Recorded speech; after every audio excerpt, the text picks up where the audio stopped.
Welcome, everybody, to the Cardboard Crashcast. This is Season 2, Episode 1, and I'm here with Adam. Say hi. What up?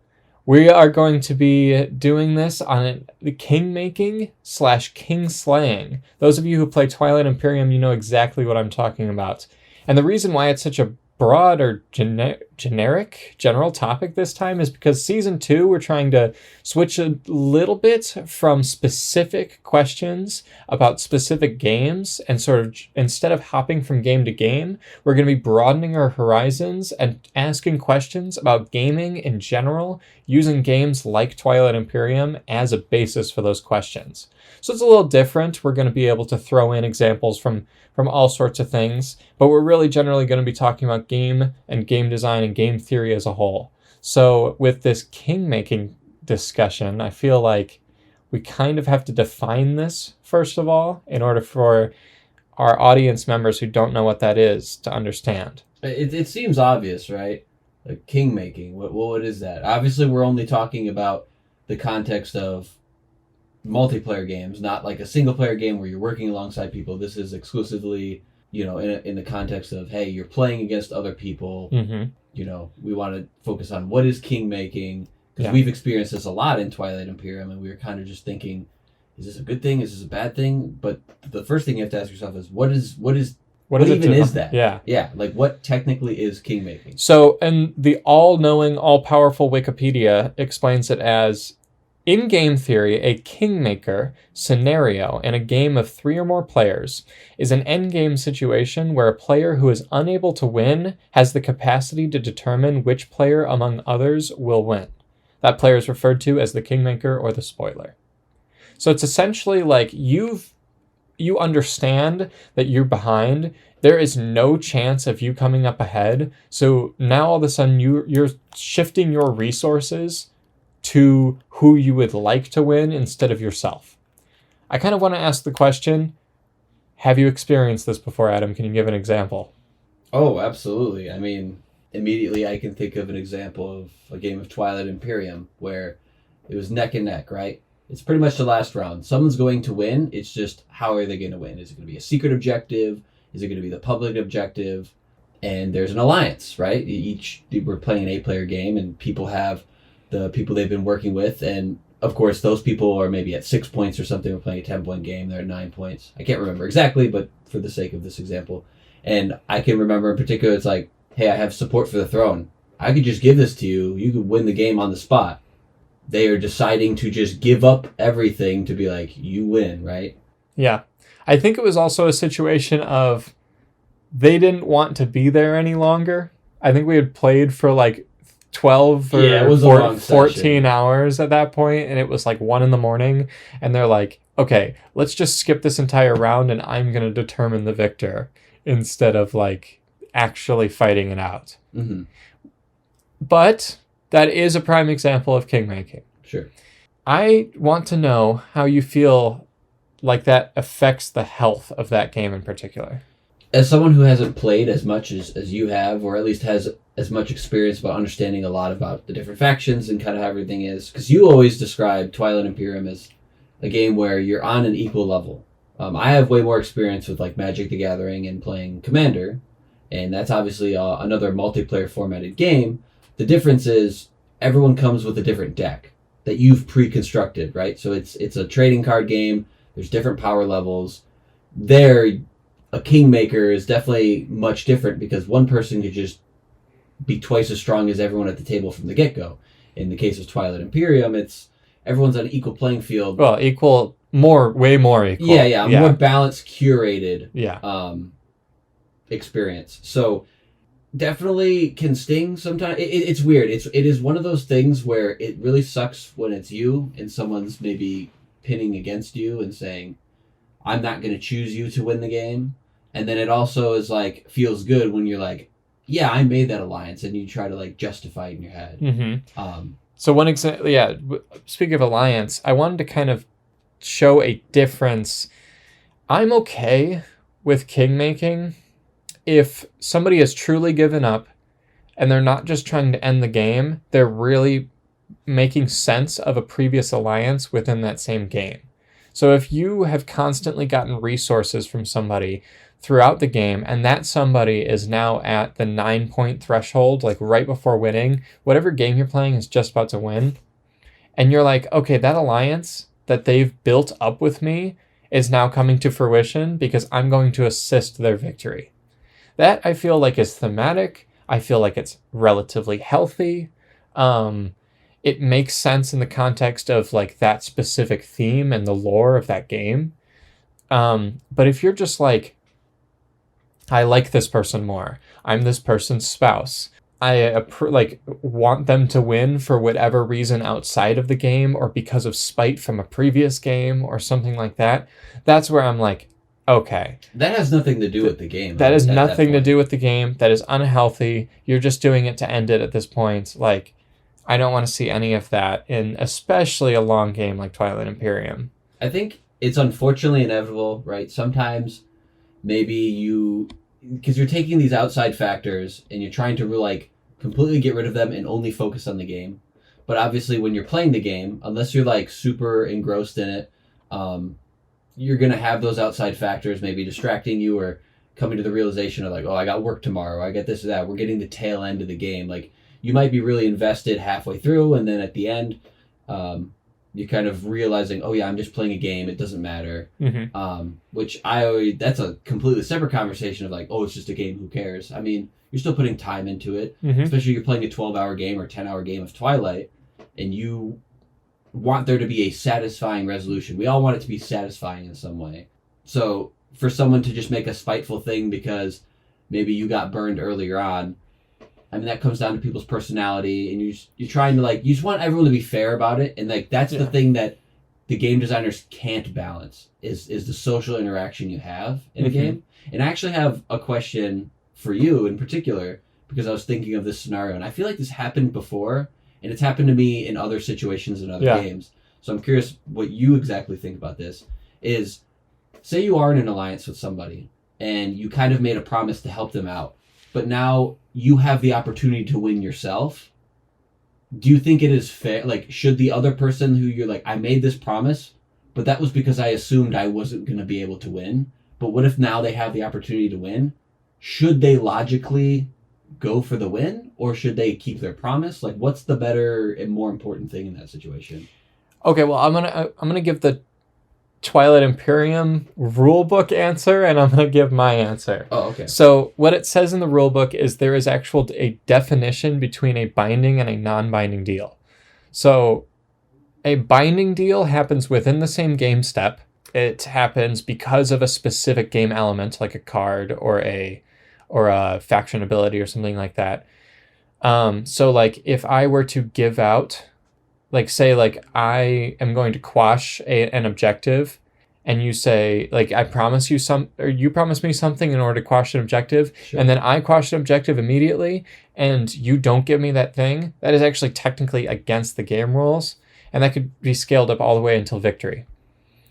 A non-binding deal is like, okay, that happened before, I am not obligated by the game rules in order to keep my promise. Now, on a bigger scale, that happens in law too. That happens in our government system. You can have binding deals where like an eye for an eye sort of situation. And you can also have things where it's like, that happened so long ago, that doesn't matter anymore. We're in a different game state now. We're in a different way of thinking about the world now.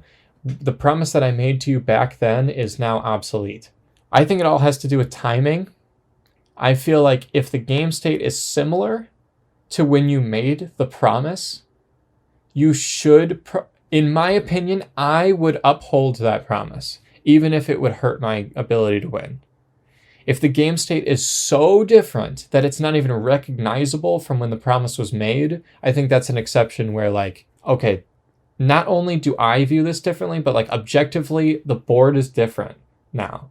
It's probably a good idea to still keep your friends and not be a complete asshole about it. But technically, I feel like I'd give them less crap if they went against my promise, if you made the promise 2 or 3 hours before this situation occurs. Sure, like you're almost building up to have some, I don't know, big war or something, and you're going to push and flank someone or just kind of like box them in. and you're providing your support, but the next thing you know, you're like, I'm going to do it for sure, but then someone happens to do, I don't know, the Embers that decide to blow up one of your systems, or the Mahawk push you guys together and make you fight, and it's like you can't do anything about it. Yeah. You're like, okay, the game state's completely changed. I can't offer that to you anymore. I've got to worry about my own things. Yeah. I mean, imagine if you're trying to assist somebody else's victory and you have given up on something, and they say, I need your support for the throne next turn in order to be able to send my war son into Megatal Rex to win the game. And by the time it comes to your turn, that entire fleet has been wiped out. Like, their war son is gone. They have no chance to do that. I feel like that's such a different game state that you're like, well, we promised on something that doesn't exist anymore. I feel like the promise is like, it has to be written down. And that's where we get into like, gaming is really just like society in like low stakes. Because like you have situations where like you have to be so specific on wording in order to not get a lawsuit or something, you know, in that sort of, in a legal situation. You have to be so specific, like, I'm going to do this with your money. You know, you give me your trade agreement and I will do this specific thing. And if I break that promise, we no longer like have trust. Sure. Right? So I think it completely depends on the situation. I think it completely depends on like the length of time in between. I don't know. Was that a good enough answer? I feel like that was very riding the line. So. I think the central idea of like, yeah, if things change enough, because I was thinking of an example, I believe, I don't know, Magic is probably a much easier one for me to explain instead of giving all the context for maybe a TI game, of essentially, hey, I will help you out because like, you know, there's a king. All right, I'm trying to give like a general scenario here. There's a king, and it's like, I think everyone's idea should always be like, okay, we need to work together on this, right? Then you start getting into the question of, is it okay for just one person to spend their time and resources knocking them down to everyone's level? But then now they've pretty much outed themselves, and the other 2 people or 3 people or whoever are now just going to fight for victory. Now they can fight for victory. Like, because I've been in situations of playing like a game of Magic Commander where it's like, you know, there's something scary on the field, and it's like, everyone's like, ooh, that's a problem. And now it's up to you, because it's your turn next, to get rid of it. Mm-hmm. And then you get rid of it, and then everyone's like, oh, cool, thanks. Now I'm going to take advantage and like essentially step on your back. Right. Like climb up the ladder. I definitely wouldn't put my resources that would go into victory into Kingslaying the like upcoming victor unless I had some kind of promise or like resources from other players. If it was like, I'm in the opportunity to take this person down a notch who's about to win, I need your resources in order to fully pay that back.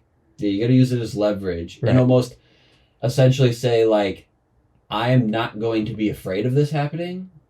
So, because the argument back could be like, oh, well, if you need our approval of it, it's kind of this game of like a poker face thing where it's like, oh, if you really think you need it to be dealt with, maybe you should deal with it. Because I don't think it's a big deal. Right. And then it's like, most people probably be in agreement. So like, hey, if you could deal with it right now, that'd be great. It's like, oh, I'm desperate. I need you to do this. And maybe it's because they're about to win. The other person's about to win. Mm-hmm. Yeah, it definitely gets kind of in that sketchy zone. And I feel like we could kind of go a few directions with it. But maybe we should kind of fall back in line with how we were originally talking about it. Mm-hmm. I saw a post on Reddit, and I wanted to kind of like go over this a little bit. It's from a Reddit user that's been since deleted, so unfortunately I can't give credit for this, but it's on the Twilight Imperium subreddit from 2 years ago. It says, Kingslaying when you can't win, what's your approach? I just want to touch on a couple of the questions. What do you do if you and only you can stop a guy from winning? For example, by taking his home system or some planet he needs for an objective. Does it matter whether you need the help of other people to accomplish it? Would you still do it, even if everyone else refused, and it would put you down a notch as opposed to those other people still in the game? So essentially what I was talking about before, right? Where would you be in that situation? Like, in that situation, would you choose to still go into it if you were the only one who was able to take that person down? I think I would, because it's, at the end of the day, you could think, it's technically like, we are playing at low stakes, but you almost need to like consider that you are playing at high stakes, and I feel like that can help you. Like, no one wants to always play at high stakes because you're playing high stakes. You don't want to lose anything, and that's like what can put your mind at ease. Right. But I think you should still always play with the mindset of like, especially it's a multiplayer game, I'm going to try to win. People like to be nice all the time, and I think that's a big misconception. Like, you have to be nice to someone. Kind of what even when we were talking about earlier, it's like, if you make a cut and dry deal with someone, that's a deal that happened. Now, you can agree to still have like a loose contract of we're going to be allies, but just because you do something one for one doesn't mean like, nah, hey, we're buddies now. We always do everything together. It's like, yeah, we did that one for one. Now I'm attacking you or I'm doing this to you. Oh, how could you blindside me? If someone does that, they're clearly not like truly understanding, like, I think the game itself. Like, you're always still supposed to be looking out for yourself. If it was a game where you're just supposed to let them win, I feel like that's personally outside factors coming into play. But if it's me, I'm like, you're literally taking my ability to win the game away from me by winning the game. So I'm going to do what I can. Now, it's unfortunate no one else is going to help me, but hopefully, you know, it extends the game and it gives you more of a chance. I think regardless, you should be taking that opportunity. Again, if you're like playing and it's been so many hours and people need to go to bed and someone has work the next day, sure. But like, I think in general, just in terms of the game, you should always be doing that. You should be playing to the game's objective. Yeah, that's the fun of the game. And like, that's what makes the game interesting. So it might hurt and be like, come on, dude, I was just about to win. But that's the game. The game is that things can happen like that.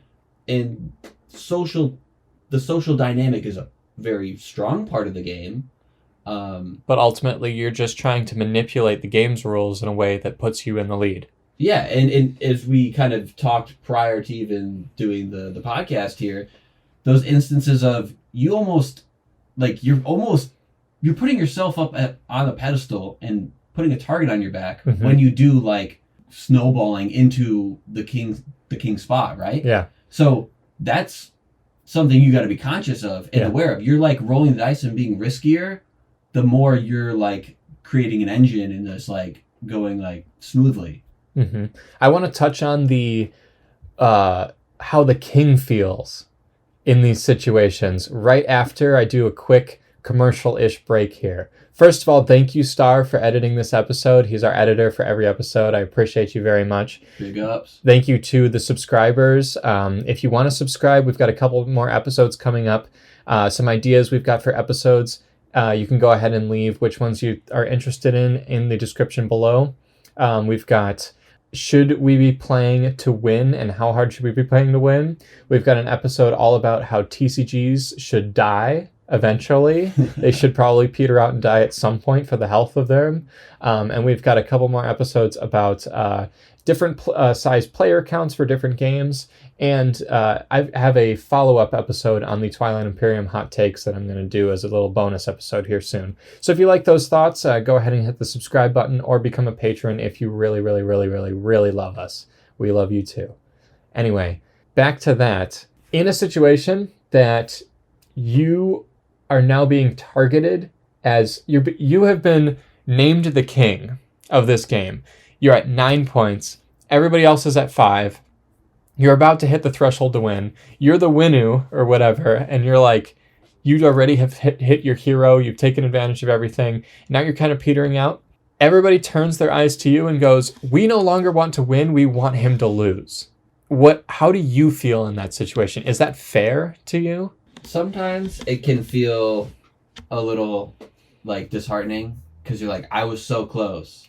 But I almost kind of like it, and I can't remember who I was playing, the game that it did happen, but there was an instance where I was pretty much being very sneaky, and it's like, okay, he's about to win, he's got one more secret objective, he's doing weird stuff. I think it was the last game we played. And everyone's like, hey, put all your resources to try and do something to him. And I was like really hoping that my plan that was me trying to get everybody to put everything they had and just to take something away from you because we had no idea what it was. The thing was, you were just as close to winning. So you were like, the thing is, you used it as leverage because they believe me. I had a bigger, more obvious way of winning, essentially. Yours was more like much quieter. Yeah, political agenda phase sneakiness, yeah. And you had like already gotten hit by a few people and been in some fights because people were like, well, I'm just trying to work on some side objectives here because they're still playing the game. Mm-hmm. But I'm over here. So like everyone's like, okay, now we have to take turns to me. And I kind of, it's fun because it's like... You're like the boss. Yeah, you become the boss. Just like when we were playing, what's the game where you... Betrayal. Yeah. Is that Betrayal, the one where you open up the different rooms? Yeah, one person becomes a traitor at some point. Yeah, it is kind of fun, right? Like you get a whole new dynamic, and I think that's a fun part of the game that, you know, is not something you experience every time you play. Mm-hmm. Sometimes you're on the receiving end, and sometimes you're the one going against the king. Mm-hmm. And it has... And it feels kind of empowering. Prepare. Yeah, I'm like, oh, I'm the big bad. Like, this is my ultimate test, right? I'm not getting, like... And when you do overcome it, you feel like you really did earn it. Yeah. And if you lose it, you know, a lot of people are like, oh, I'm frustrated. But now you've learned, okay, next time I will definitely think more about my actions up to this point. I can't be like just so blatantly, it's like steamrolling the points. Mm-hmm. Like I need to be conscious of them, but I can't do it too quickly because it'll raise suspicion. It'll raise alarms. Yeah. Gaming, you have to think about how long the game is going to be.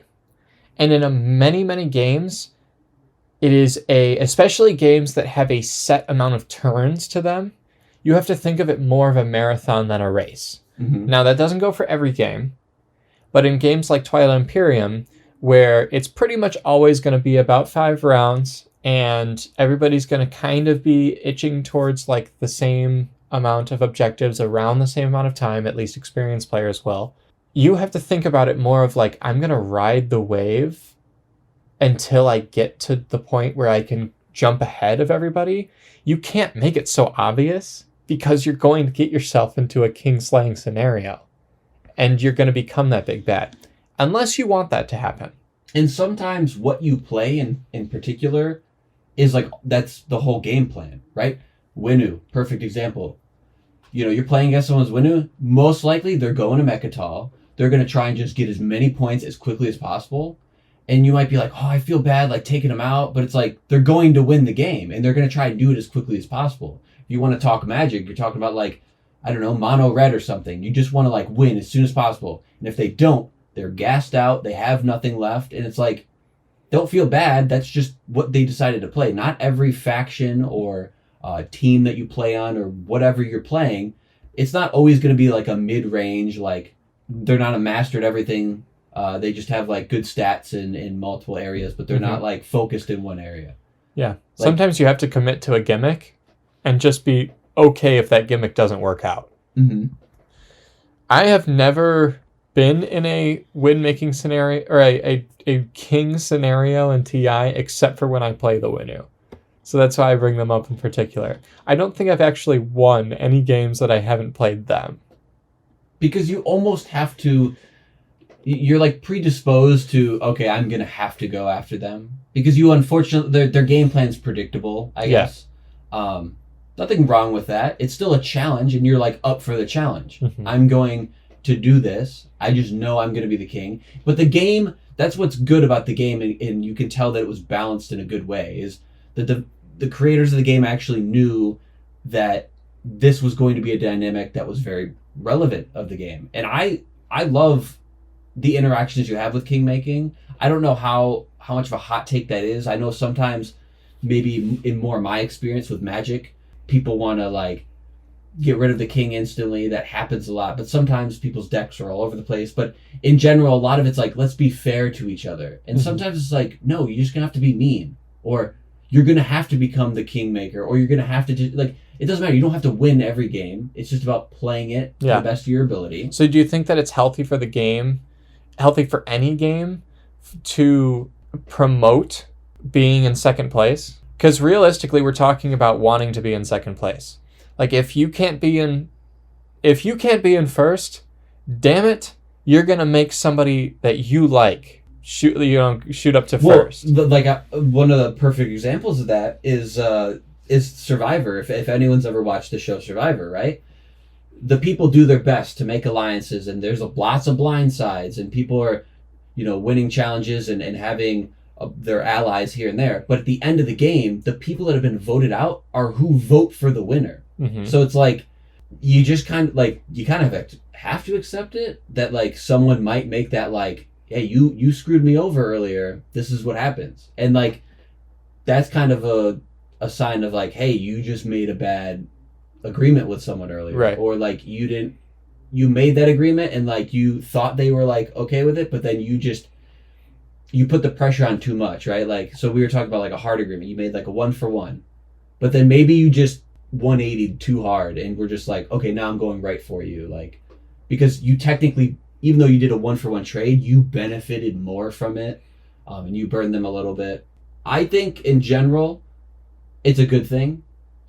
It makes the game interesting. It balances out the players who burn others. But I don't. If you step on people in order to get to the top, Mm-hmm. you better believe that those people aren't going to make a stable foundation for you. Mm-hmm. So, but if you slowly climb to the top and you're right alongside everyone else and then hit the threshold, sure, that might be a little bit more predictable and probably a better idea, but it's also less exciting. Yeah, I think another thing is a lot of people want there to be a Catch-up mechanic? Well, I wanted to touch on that, but I think just before to finish off that last thought, people want there to be a satisfying like ending. Climax. Yeah, they want there to. It's like this makes so much sense, and sometimes it's not like that. You know, a lot of the game is still random. You know, you're drawing cards. When we played Catan this last time, I think it's just a problem with Catan. All of a sudden, you're just like, yeah, I just won, and we're just like, oh, you were just like alongside all of our points the entire game, and you're just like, yeah, I just have 7 points now. It's like, well, that's cool. Pack it up. Like I guess I could have, for a little bit of context, I had some cards that like I revealed on the spot that just gave me points to win in a game of Catan. So like I did a trade with your girlfriend, and she was just like, oh yeah, that seems like a good trade. But I was little did she know she gave you the exact resources you need to win. Yeah, and it was like, you know, like, did I feel a little bad? I was like, yeah, because it wasn't like super, like a crazy ending where it was like neck to neck, but I still did the smart thing, and like I played part of the game, and she accepted it, and it's like she just learns next time to like be more wary of it, and it just that comes over time. You know, things are going to be random. You're going to have to play multiple times before it really like eases in your mind where it's like, I don't mind losing. It doesn't matter.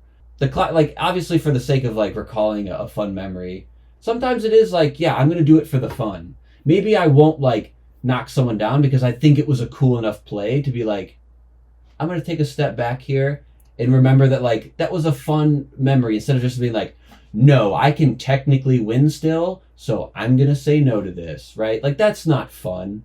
But that kind of just comes down to your social group and like how you do things. So if there was an instance of like, I don't want to harp on it too much, but support for the throne, we both hate that card. Okay, that card sucks. I don't want to play with it pretty much ever when we do have it. There are certain groups, and I'm starting to think about it, that just, they keep it in their hand because specific races like benefit off of that card. There's, I forget if it's Nalu or Asaro with the POK right now. I'm too tired to remember, but it's Nalu. They can just take promissory notes out of people's hands. Yes. So like their thing is like, maybe in a good situation they could take the support for the throne. Like I don't want to like delete it from the game, but I'm starting to get to the point where I'm just like, okay, no one can hand this out. None of this. This is not a thing anymore. We're not playing a 9-point game. We're playing a 10-point game. Thank you very much. Because not only is it, and I touched on this in my hot takes, but not only is it just decreasing the amount of points for the game, but it also decentivizes interaction, because all of a sudden it basically deletes one person off of the map for you. Like their pie slice, their area, you cannot touch. Because nothing is worth losing a point. Yeah. It's a free point, and all you have to do is not attack one person. Okay, cool. Now I have a person who's a guaranteed ally. Yeah, and they're a guaranteed ally. Nothing will ever happen with them. I think it's incredibly boring. I think the card is poorly designed. I don't even think it should exist. You know what's also incredibly boring, in my opinion? Catchup mechanics. I think that they kind of hinder, and now I haven't played a lot of board games, that have catch-up mechanics. I've played a lot of video games with if catch-up you hate mechanics. catch-up mechanics, you would hate Quacks of Quedlinburg. I know at least one of our listeners have played that game. It's a ton of fun. It's a push your luck game where you like keep trying to stir a pot with throw a bunch of ingredients in, and like maybe your pot will explode if you're too like. It's a lot of fun. Interesting. Okay. Yeah. But there's a catch-up mechanic where like the farther you are behind, the more rat tails you get, which are just basically like free resources every turn, essentially. So like if you're like 7 spaces behind the person in first place, you get 7 rat tails for the turn. And it's like such an obvious catch-up mechanic. It's Is falling behind in that game luck-based, skill-based? both. It's mostly luck. It's not entirely a luck game, but it's definitely like a very low stakes, fun, stupid game.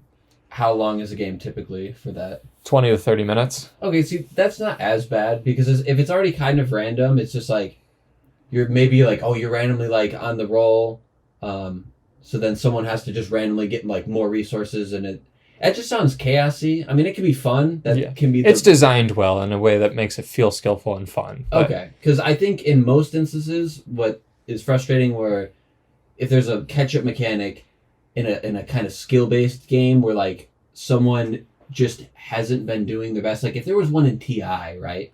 It's like they just haven't been focusing on getting their objectives, or they're maybe like I could understand that you're getting bullied or like something's happening, you just don't have the right resources, like the game's not in your favor, right? They might not be having fun. So the idea of the catch-up mechanic is something that's being put in place to help them essentially get back up to everyone else's pace. Mm-hmm. Still doing some work, but like catching up so that the game is more tight-knit at the end. Mm-hmm. I'm glad that that Twilight Imperium does not hold people's hands in that way.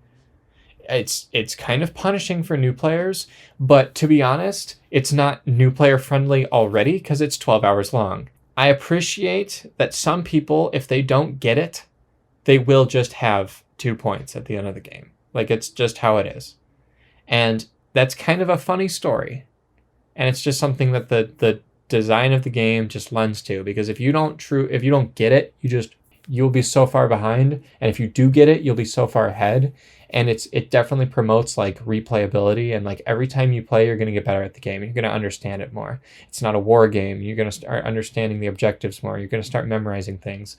I think it lends itself to just like long-term fandom more than it lends itself to like new player friendly catch-up mechanics sort of. Well, and that's interesting because there are a lot of people who play board games, card games, video games where like they don't care, right? They just want to have fun, and like unfortunately the developers in most cases for video games understand that retention is the most important thing. Yeah. So adding something that, gives someone some sort of dopamine rush or feeling that they're doing well, whether that be some sort of skill-based matchmaking and having their first few games be like really easy or much more manageable to make them be engaged for longer than have like a difficult game, and kind of it almost feels rigged. I feel like when you take a step back, you just realize, well, what's the point of getting better if it always feels like it's neck and neck, like I can't get better. So that